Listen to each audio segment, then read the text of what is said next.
I scored this 4-piece set of furniture on Facebook Marketplace for just $280, and I am going to walk you guys through exactly step by step how I transform this set for my customers that have claimed this from my inventory. Let's get started on this massive project.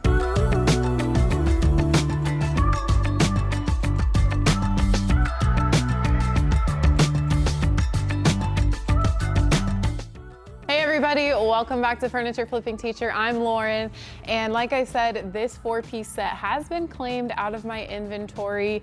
I found it on Facebook Marketplace and it's in fairly decent condition. It's all solid wood and it has great bones. It's just feeling a little bit outdated with the chunky hardware and the oak design, the oak finish. So we're gonna change some things up, and I'm super excited with the way that my clients and I are going with this set. I think that it's gonna be so much more modern and just really elevate the look of the entire set as a whole, and it's gonna fit into their bedroom amazingly. I wanna tell you guys about kind of the story of how this set came to be a custom set versus something that I just did how I wanted to and posted it on Facebook Marketplace for sale. So I don't know about you, but I enjoy knowing the backstory of how things came to be. So I figured I would share just briefly. So I had the 4-piece Ethan Allen set that I spray painted online for several months, and these people came in to look at it and they were they loved the look of it, but the drawers just were a bit too shallow for them and they wanted more deep storage space. So instead of just letting them go out the door, I said, well, I do have this other 4-piece set, this one right here, that you can take a look at, and you're totally okay to customize it. We can work together so that you can get the exact look that you want instead of just settling for the much more narrow drawers. So they looked at the set and they loved it. They fell in love. So fast forward about a couple of days later, I sent them over a quote and we agreed on a cost and we nailed down a look.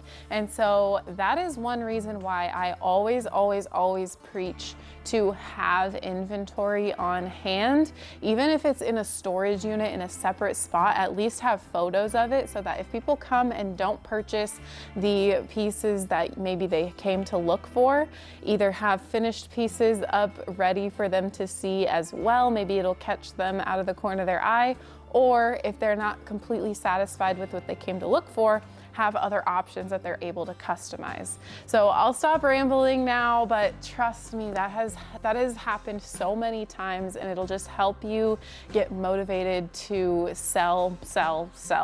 I am gonna get started by removing all of this hardware. It's pretty chunky, it's pretty dated, so we're gonna donate it to thrifties, and then we'll get started on cleaning. So for cleaning these guys, I am gonna be using the Lily Moon Furniture Prep Cleaner and then some white rags that are gonna just help me get this surface all nice and clean.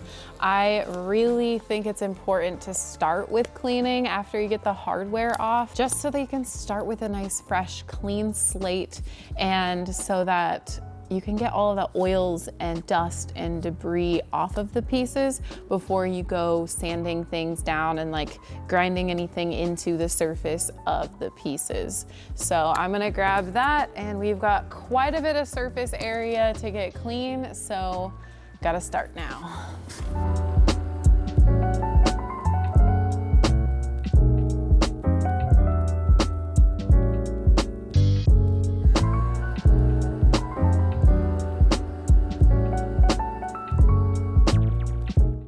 So now that I've got everything clean, I've kind of started to fill in some nicks or just some, like, I don't know, they're little dents in the surface. And so I'm gonna continue doing that. I've got Bondo here, and Bondo is a 2-part formula where you're gonna have the cream part and then the cream hardener. And once you mix those two together, it will begin to harden up. So I am going to go ahead and mix these so that we can fill in all of these dents. I'm going to be keeping the hardware placement, so I don't need to fill in any of the hardware holes. So just any imperfections or dents. I'm not really looking to fill in the wood grain, just like some odd surface level scratches and markings. While I was putting that Bondo on, I remembered that I had talked with my client about removing some of the extras on the fronts of the drawers, and these two drawers are on the top of the dresser, and they have like these, I don't know, just extra embellishments, and we want to go ahead and remove those to just make them, all three of the drawers flat on the top row. So that is what I'm going to do. These things should just pop right off. It looks like they are just nailed on through the inside, so I'm just going to use my little scraper tool and a hammer and kind of get under there and pry it off. It should be pretty easy and hopefully not cause too much damage, but I wanted to do this now so that if it does cause much damage, or like there's holes in there, which there probably will be from the nails, that I will be able to just go ahead and fill those holes in with the Bondo while I have it out. That first scraper was working, but it wasn't quite thick enough, so I grabbed my thicker scraper and it popped right off.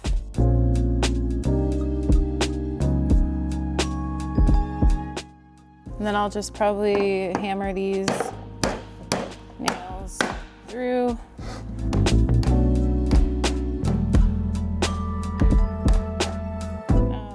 And then what I'll do, since these nails are now like poking through this side, is I'll take my needle nose pliers, pull those out, and then fill in these holes with Bondo.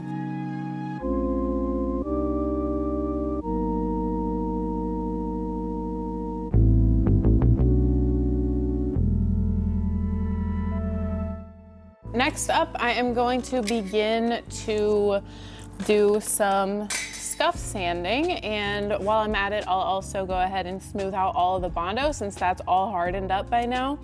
Bondo really doesn't take long to harden up at all. It takes maybe maximum of 15 to 20 minutes, and it's been longer than that, so we're all good. So what I'm gonna be doing is scuff sanding, and I have 120 grit on my Surf Prep sander.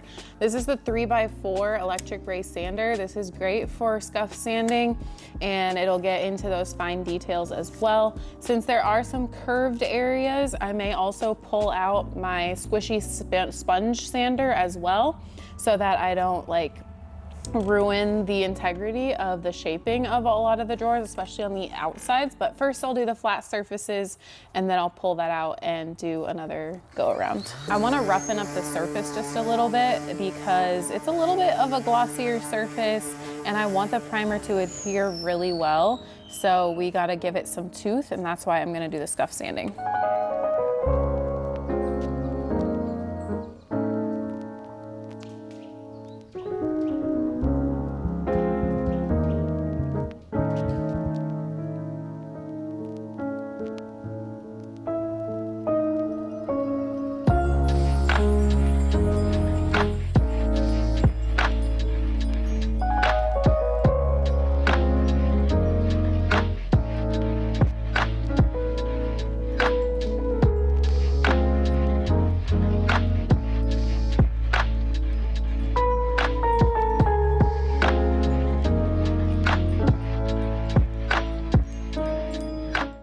Sometimes the sides of drawers are pretty beat up, and so I like to just take my sander and go ahead and, you know, shape everything up really nicely and just make everything one nice wood tone. So I'm gonna do that with my orbital sander, and then later on, once we get all the paint on and stuff, we will like liven up this wood both on the sides and the inside with some furniture salve.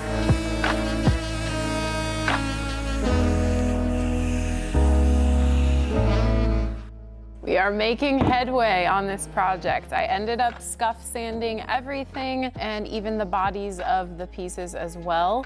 So next up, we're gonna prep just a little bit more for primer and paint. I am going to be wrapping up these drawers. They do go on top of, I don't know how to explain it well, but instead of the drawers going inside of the drawer, the dressers, they sit on top, or they're not flush. So whenever that happens, I like to spray my drawers outside of the piece. So I am going to use some tape and plastic.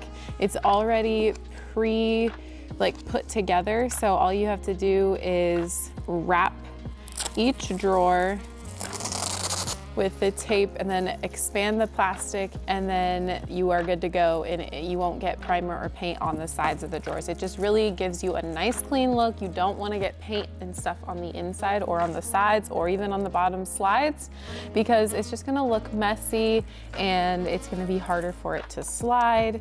So this is a great tip to do if you are painting drawers outside of the piece. One done. A lot more to go.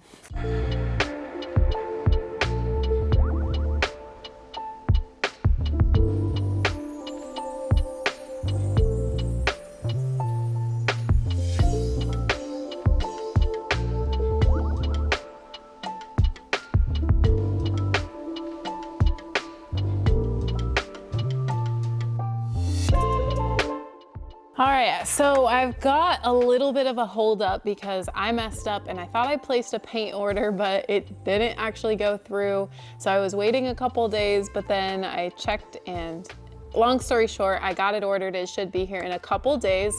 So I'm gonna try and do some things to still make progress on this project, but yet also still have to wait for the paint.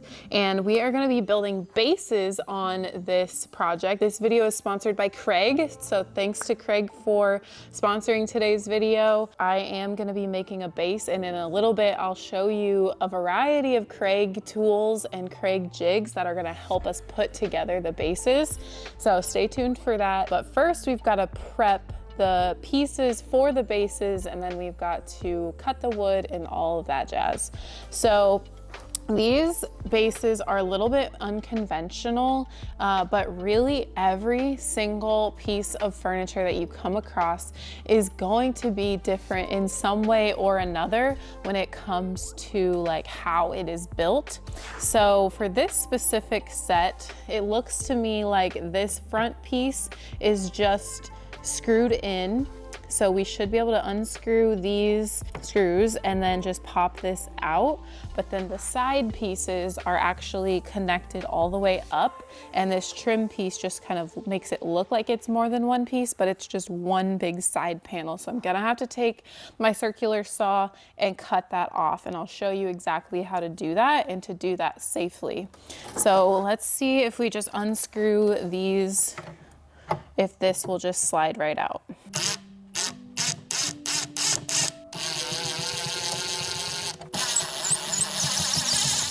Okay, so I got that first front piece off.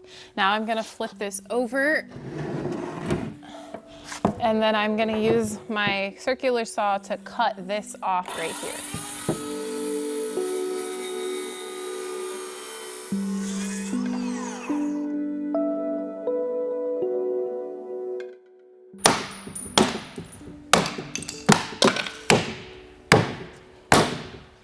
Okay, there's one side.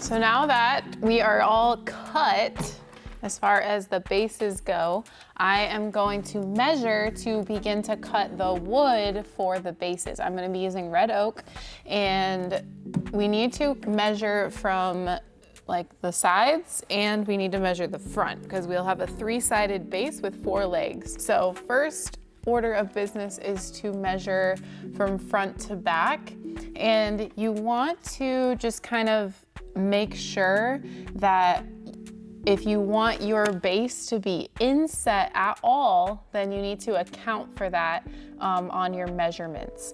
I think that I want to have them directly on the base here, like on the edge. I'm gonna have it flush, so I don't need to account for any type of inset, but sometimes people like to do like a 1/4 inch or something like that, depending on the look that you're going for. So from front to back looks like 18 and 5/8 inches. And then from side to side for the front piece, we'll measure the long way. That looks like 41.5. So we'll need 2 of the 18 and 5/8 inch because there's 2 sides, and then 1 of the 41.5. All right, and then now I'll measure the long dresser and the 2 nightstands as well. All right, this side is 19 and 5/8.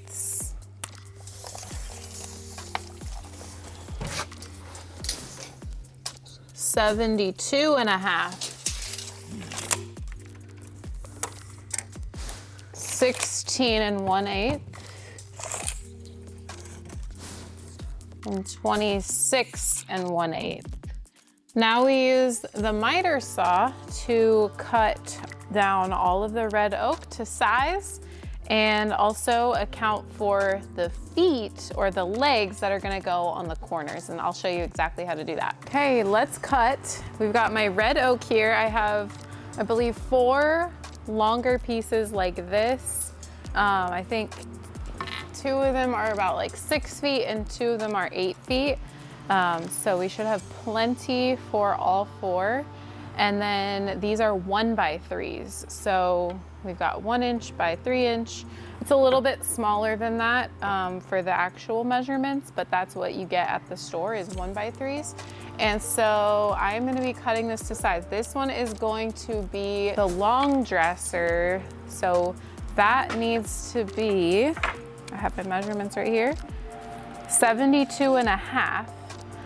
But like I said, we need to account for the legs. So the legs are made from 2x2s, but 2x2s real measurements are actually 1.5 by 1.5. So that means we're gonna have 2 1.5 by 1.5 pieces on each corner.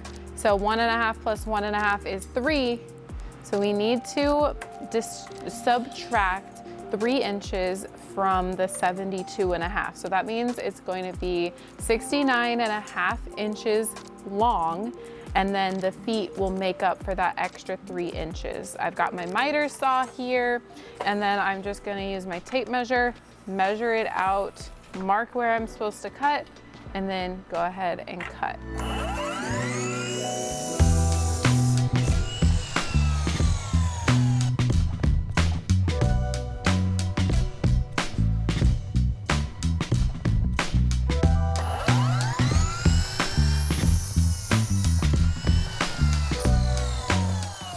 Now we'll just finish off the long dresser pieces, and that means that we need 2 19 and 5/8 inches, but then subtract 3 inches, so 16 and 5/8 inches.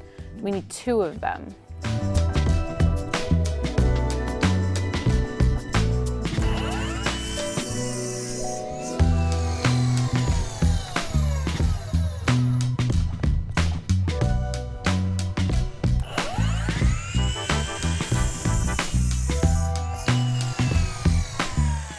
Okay, so now the sides and the front of the long dresser are all cut. We still need to cut the feet, but I like to do the feet all at one time. Next, let's cut the sides of the tall piece, we're gonna need about close to 16 inches each. So I need a 32-inch piece, and I've got a 38-inch piece. Yeah, so that's gonna be plenty. So I need a 15 and 5/8 because my measurement was 18 and 5/8. So I need to subtract 3, so that's 15 and 5/8, which is right there.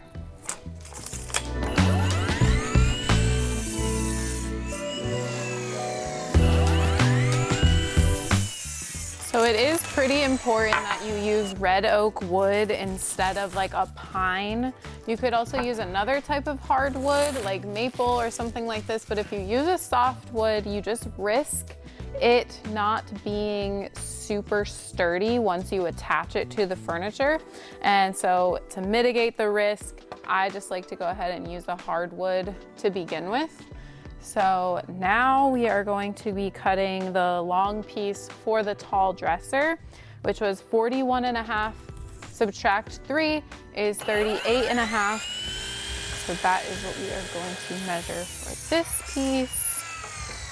Okay, so now the tall dresser is done. And so now all we have left to do is the 2 nightstands. So we'll make 4 side pieces and 2 front pieces. The side pieces are gonna be 16 and 1/8 minus 3 is 13 and 1/8. So right around like 27 inches. I like to try and get the most out of my pieces of wood. So I'm gonna see. That would be about right there for both pieces. Oh wait, we would need 4 pieces, so 27 would be 54. So I think we can get all 4 side pieces out of this 1 piece of wood.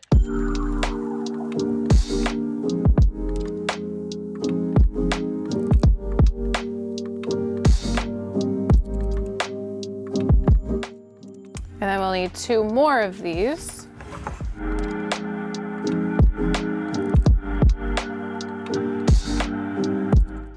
Okay, and we've got our last 2 pieces we need cut, which are going to be 23 and 1/8 inch. Awesome, okay. So I've got my now both nightstands cut as well. So next up, we're gonna cut the legs. All right, so now we need 4 sets of legs, and they're all gonna be the same height, and I am gonna make them 5.5 inches. The part that I cut off of the pieces earlier on the base was about 2.5 inches-ish, like maybe a little shorter than that.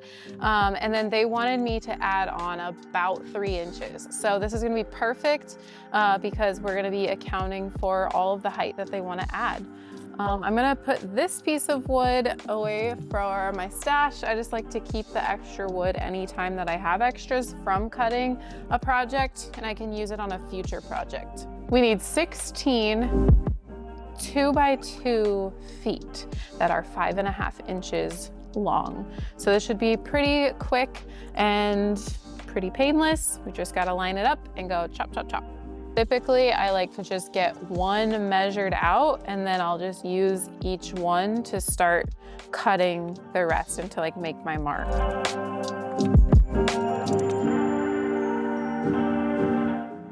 All right, I got my 16 pairs, or no, not 16 pairs, but 16 legs that will be perfect for all 4 of the pieces. And I will have to sand these down, but I'll probably wait until I get them all put together. Now that we are kind of at the point where we're gonna be putting these together, I'm gonna show you how my Craig jig works, and then also we'll be able to prime and paint here really soon whenever my paint and primer gets shipped in.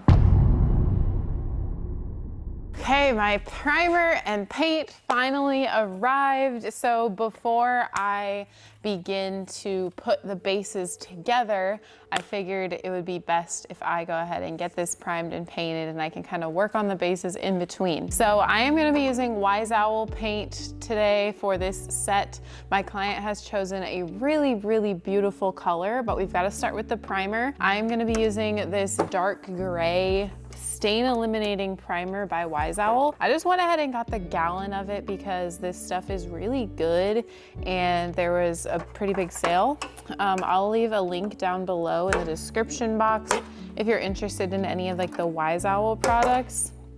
I'm gonna go ahead and pop this lid off and get my Home Right sprayer loaded up here. I just wanna make sure that this is all nice and stirred well. I'm not sure how long it's been sitting.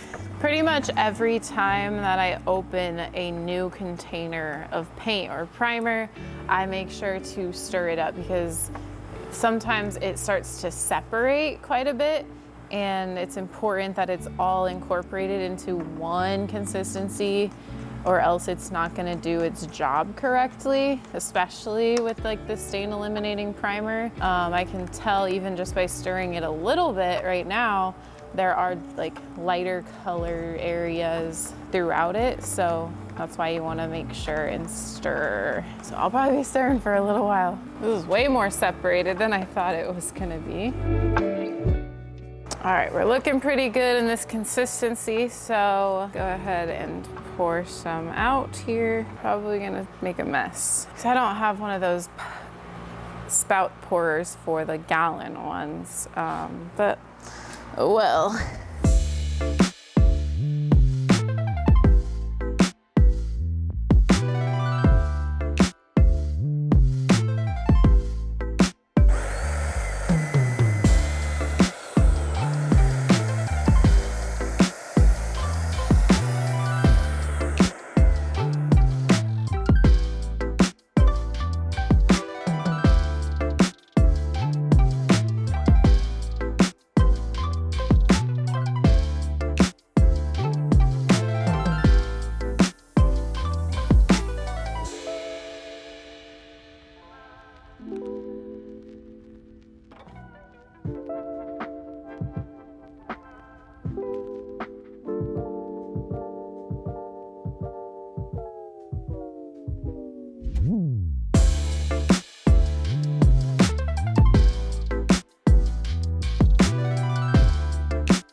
It is finally time to paint with Wise Owl 1 Hour Enamel, and I am going to be trying out a new sprayer. This is called the Earl X 5700, and Wagner pretty much owns all of the sprayers that I have. They're just like kind of branded under different names. So like the Home Right sprayer is owned by Wagner. The Wagner is obviously Wagner. And then they also own the Earl X brand as well. So this is just a little bit of a step up from like the Wagner Flexio 5000.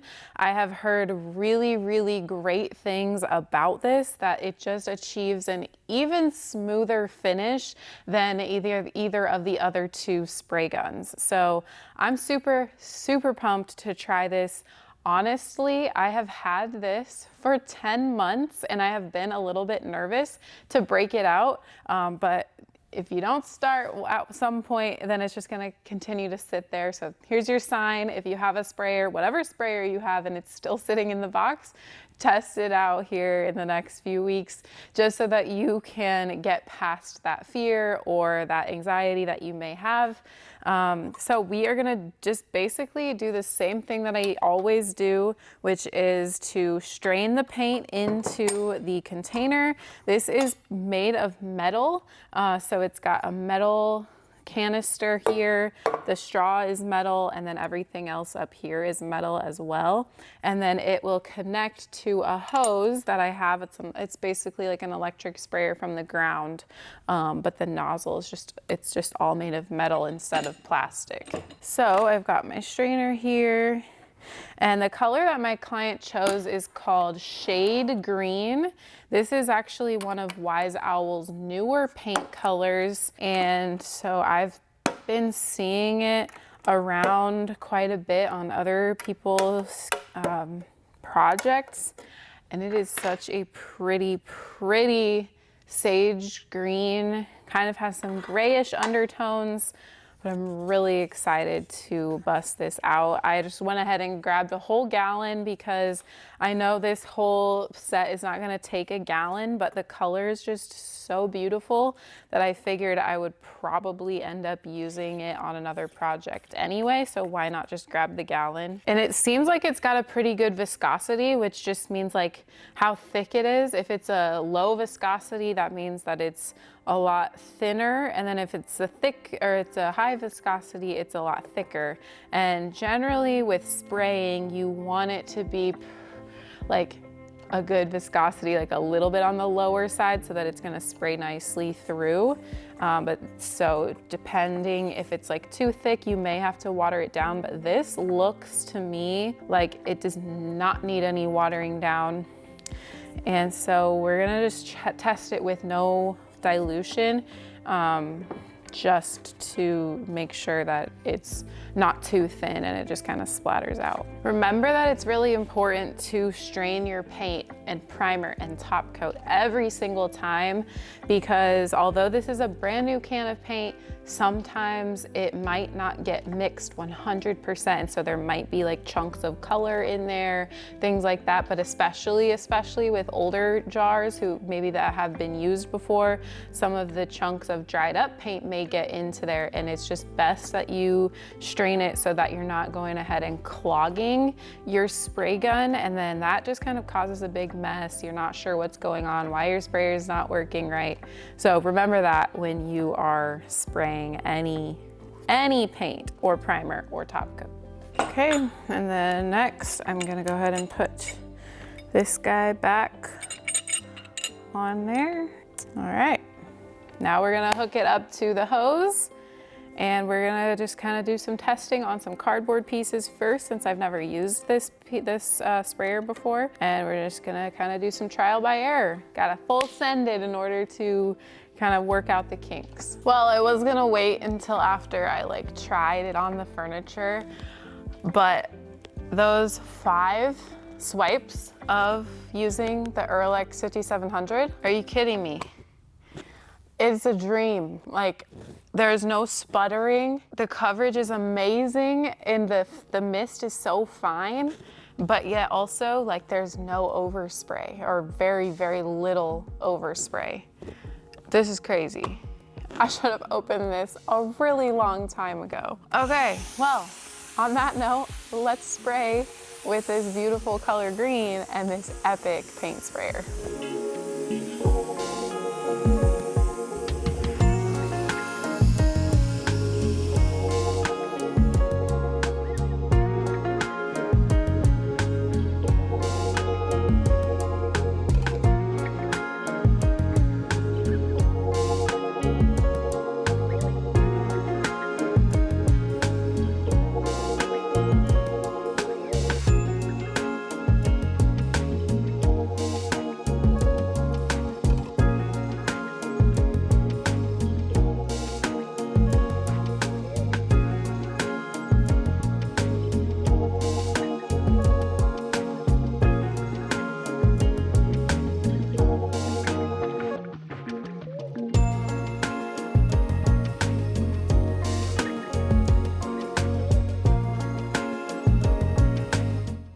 All right, coat 1 is done on everything with the shade green color.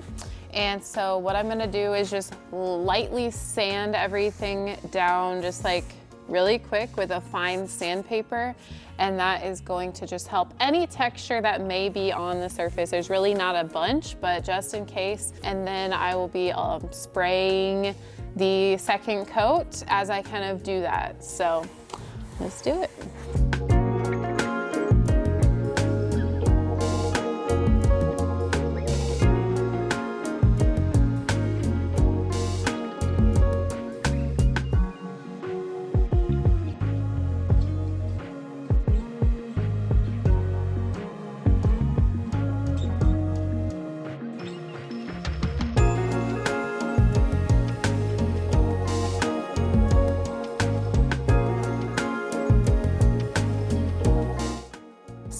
It is time now to go ahead and begin taking off the plastic of the dressers, because there were a couple of areas that I had to, well, just to make it a little bit easier on myself as far as painting goes and like taping it off. There's a couple areas where I'm gonna need to still paint on both this dresser and that dresser. So it's underneath the plastic. So I'm gonna go ahead and start taking that off nice and carefully. And there may be some areas too where I need to touch up.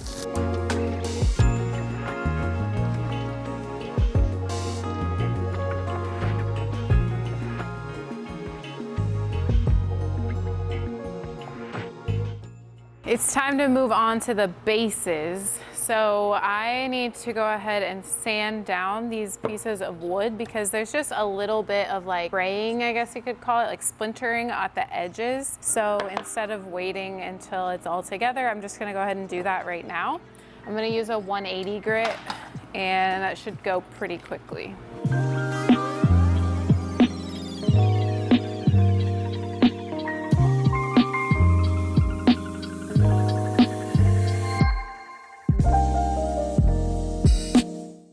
I am super excited for this portion of the video because we are going to whip out some of my Craig jigs. I usually show you guys this big honker right here, the 720 Pro, but I figured some of us may have different budgets, and this one is definitely the higher end Craig jig, and it takes all of the guesswork out of it. All you have to do is put your wood in, clamp it down, and drill the holes. But there are some other options for you if you have a little bit of a lower budget, but you still want to make a base like this. So I decided that I wanted to show you guys some other options. So first we have the Craig Pocket Hole Jig 320, and it's just going to be this right here. It is small, but it is mighty and it will do the job perfectly.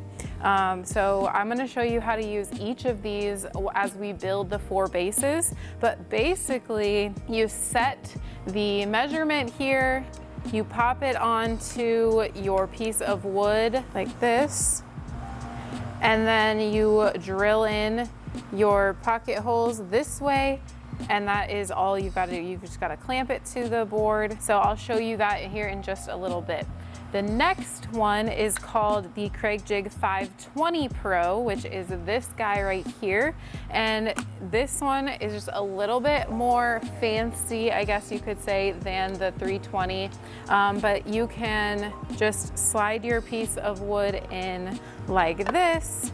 And then once you get it in there, you just clamp it like this and drill your holes in. So that one is also pretty simple, kind of like the 720 Pro. And then I've showed you the 720 Pro several times, but you just pop your wood in like this, and then you clamp it down and drill your holes. So we're gonna start off by creating the tall dresser base, and I am gonna walk you exactly how to use the 320. And I also wanna note that no matter which Craig jig you purchase, you're always going to get 4 things for sure, and that is the pocket hole drill bit, the actual thing that makes the pocket holes, and the stop collar that goes on it, like so. And you just need to adjust it for whatever measurement your wood is. And then you get a little measurement tool, and this is what's going to help you tighten your stop collar like that. And then the last thing that you'll get for sure is the screw drill bit. This one is going to help you screw in all of your pocket holes. It's long because the pocket holes are pretty deep, so you're gonna wanna make sure to get in there with your drill, so that's why they are so long like that. Let's build some bases. It's also really nice to have some clamps, and so there's different types of clamps. There's these ones, which have the round part on there, and then there's also these ones, the Versa clamps, which come in actually different sizes. This one is like the 12-inch one, and I also have some 24-inch ones as well. For this one, you are definitely going to need a clamp because you want to be able to clamp it to your actual piece of wood here. So I am just lining it up. I have marked it right here. This is where the marks are. So there's a 1/2 inch, a 3/4 inch, and a 1.5 inch. And although I did get the 1 inch wood, this is actually 3/4 inch wood because of the measurements that they do. So I have mine set right there. And then I'm gonna put my clamp in here. The ends of this are gonna go right up against my piece of wood like so. And then I'm gonna go ahead and clamp it on and to the table so that it does not move. And then remember, you're gonna wanna make sure to use the actual drill, not the impact driver, because that is going to get you the best results, and it's going to make sure that your stop collar is not going to go crazy because there's too much impact. So keep that in mind when you are creating these pocket holes. And again, because this wood is 3/4 inch, I am going to place my stop collar at the 3/4 mark here. And if you ever have any questions about how big or how thick your wood is, you can use this guy to just put it on the edge of your wood like so, and then it'll tell you the exact measurement. So that's how I know that mine's 3/4 of an inch. Okay, so I've got it clamped to my table here, and I am just going to make my pocket holes go right through. All right, so we've got our 2 pocket holes right here, and next we're just gonna do the same thing on the other side.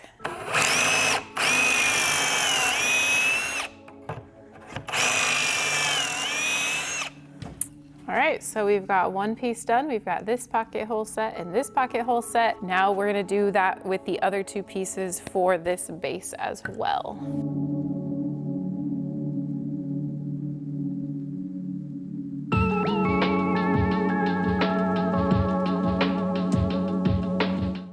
All right, and now that everything has the pocket holes with the 320, I am going to start to put them together. So I've got the legs here, and the legs are just going to attach to the sides here, and then we'll start to connect everything.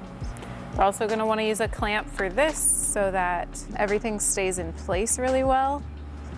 You just line it up, making sure that the pocket holes face up, the up direction, that will be going against the bottom of the piece, so like that.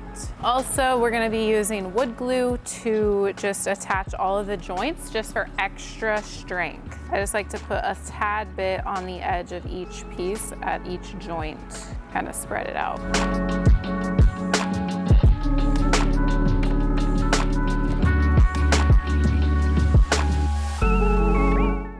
All right, I just finished the first base here. So we've got everything glued and screwed together, and it will be ready to be like one final sand, and then we'll stain it before I attach it to the bottom of the dresser. But next up is the rest of the 3 bases. We've got 2 nightstands and then the long dresser. Next up, I'm gonna show you how to use the Craig Jig 520 Pro. So next up is the Craig Jig 520 Pro, and this one is just a step above the 320 because you don't have to move it around and clamp it down each and every time that you are going to drill new pocket holes.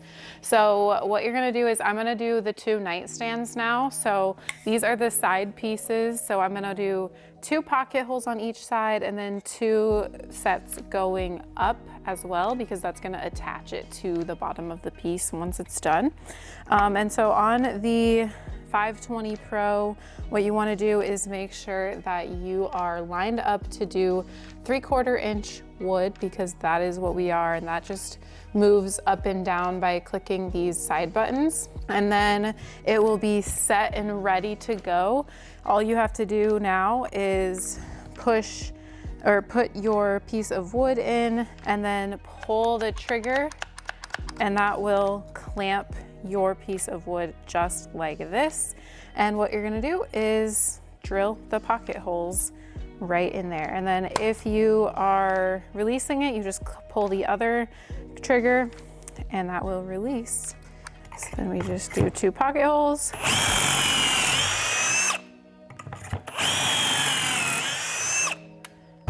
And then we release. There's our 2 pocket holes, and then we do it on the other side as well.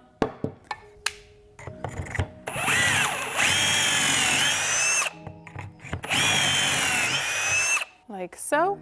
Now we got 2 and 2, and then we just flip it sideways and do the same exact thing.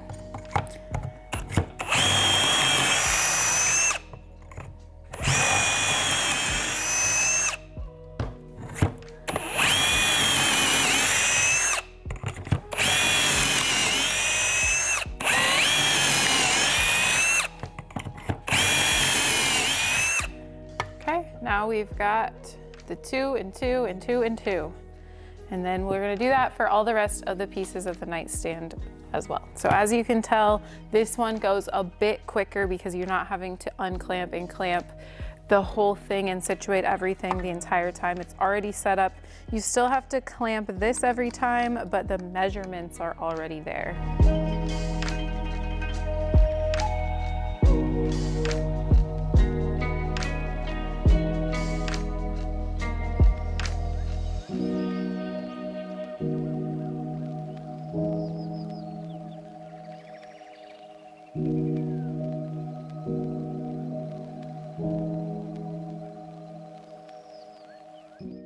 So now last and certainly not least is the Craig Jig 720 Pro. This one is definitely the more beastlier model of the Craig Jig because it's the biggest and it also has the most parts, but it's gonna make the job the easiest, but it also does cost the most. So all things to keep in mind, but I think, in my opinion, that it is totally worth it just because of simply the ease and how much guesswork it actually takes out of just getting everything set up correctly. So there is the main jig here, and then on the sides here, they are little supports, and then they also have some storage in there. I like to keep the clamp in there. The clamp actually goes on the bottom here, and it's just going to make sure that it does not like move anywhere when you are screwing the pocket holes in. So I'm just going to get that attached here. So that's not going anywhere. So nice and secured. And then it also has a vacuum placement, which is, I think, one of the best things about it because you don't have to clean up later because you can just attach your vacuum here and it sucks up all of the sawdust as you actually drill the holes in there. So I saved the long one for this Craig Jig because it is going to help hold the long piece of wood up long ways like this instead of it potentially like leaning one way or the other because there's such a narrow way to hold it. This one, since it has these supports here, it's gonna be able to hold it the entire, hold the entire thing at one level, which is really nice. We're gonna start with the holes that are gonna go up into the dresser to attach it to the dresser. So all you do is put your piece of wood in there and then you push this clamp down back here. It goes down like this because I've set it to the 3/4. Actually, no, this one you don't even have to set it to any measurement because it automatically is gonna know when you clamp it in that it's a 3/4 inch piece of wood. Then I'll also go ahead and get my vacuum attached here like this. And then it's gonna be obviously a little bit loud, So I'm just gonna go ahead and do all of the pocket holes on this side before I do them on the ends.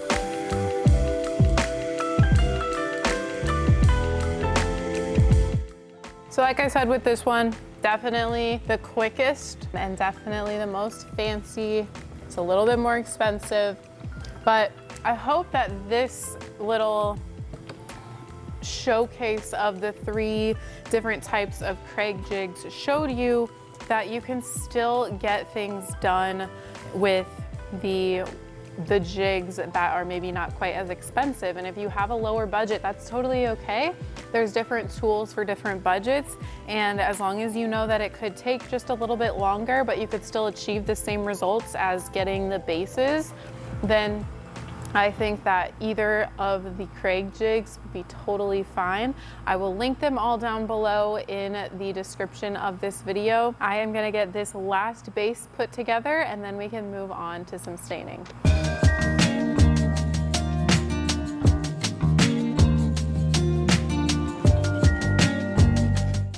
Okay, the time has come to go ahead and stain these bases. So they are red oak. And you can totally leave them raw wood. You'll just need to make sure you top coat them, or you can stain them. And I am going to stain mine with Mudslide by Lily Moon Paint. It is a gel stain, but it's water-based, so it's really easy to apply.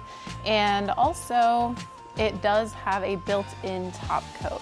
I reached out to my client and gave her a couple of options that would go really well with this green, and this is what we landed on. I think it was the perfect choice. So I'm just going to brush it on using one of the large artist brushes from Zebra, and then wipe any excess back with a microfiber cloth, or honestly like a lint-free cloth, and then set them aside and let them dry before we attach them all on.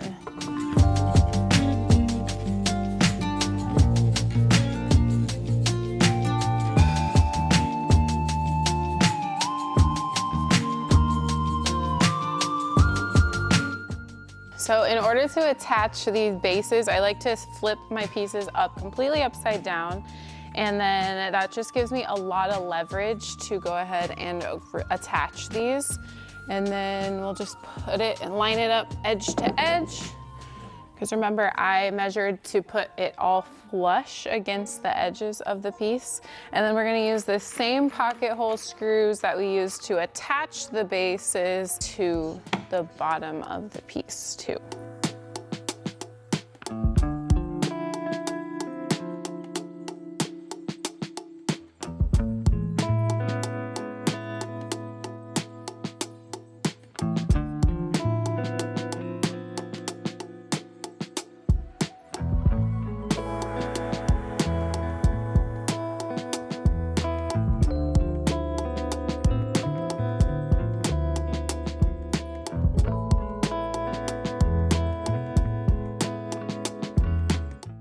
Now that we've got the bases on these guys, I am going to start making the final finishing touches. I had to do a little bit of work on some of the drawer slides, but those are being glued right now.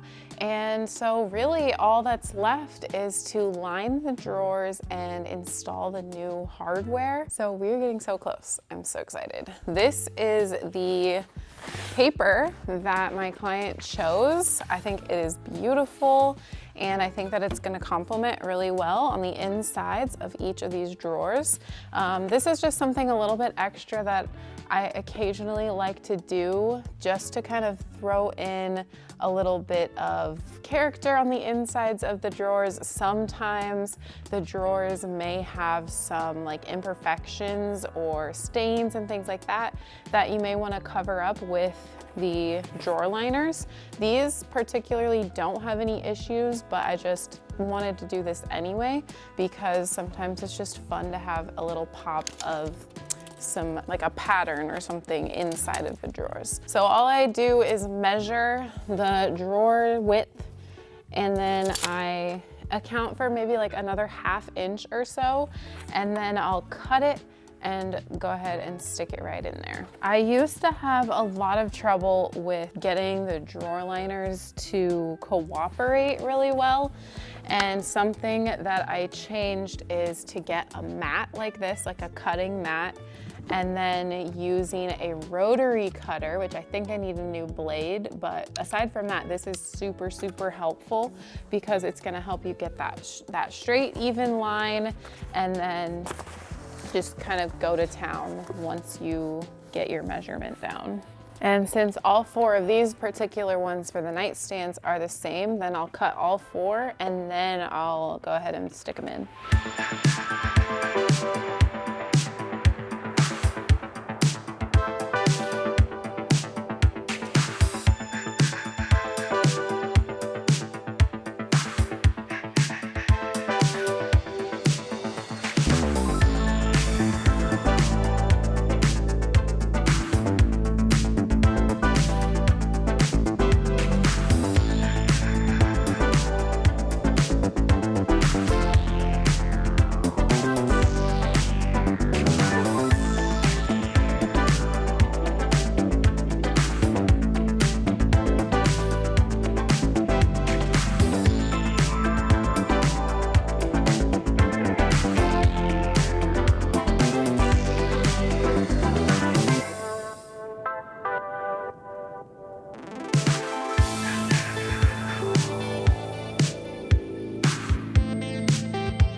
You guys, the set is finished.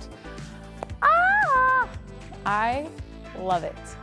I think that it came together even better than I kind of imagined it in my mind. I absolutely love the color combination. The finish is flawless thanks to that Earl X 5700 sprayer that I used. The hardware is so good, and then of course the bases just put it on another level. The color combo is great, but then just the look of it, it's so much more modernized than the other bases that were like inset a little bit. I am so excited to show my clients whenever they come and pick it up. Like, it just couldn't have came out any better. Like, this is just, I love it. I love it. Let me know what you guys think down below in the comments, and let's talk about the numbers. So for the numbers on this set, I originally got this set for $280, so pretty decent buy-in for a 4-piece solid wood set. I wasn't too upset about that price. And then for the miscellaneous pieces or things that I use, like the tape and plastic, the Bondo, the sandpaper, the cleaner, the rags, things like that, all about $25 added up. And then for the primer and the paint, that was about $100, like 50 and 50 each. And the hardware cost me about $50. The drawer liner was $20 on sale. And the bases, the wood and the stain cost about $75, including all of the screws and things like that. So if I add that up, I should have done this first. 100, 380, 480.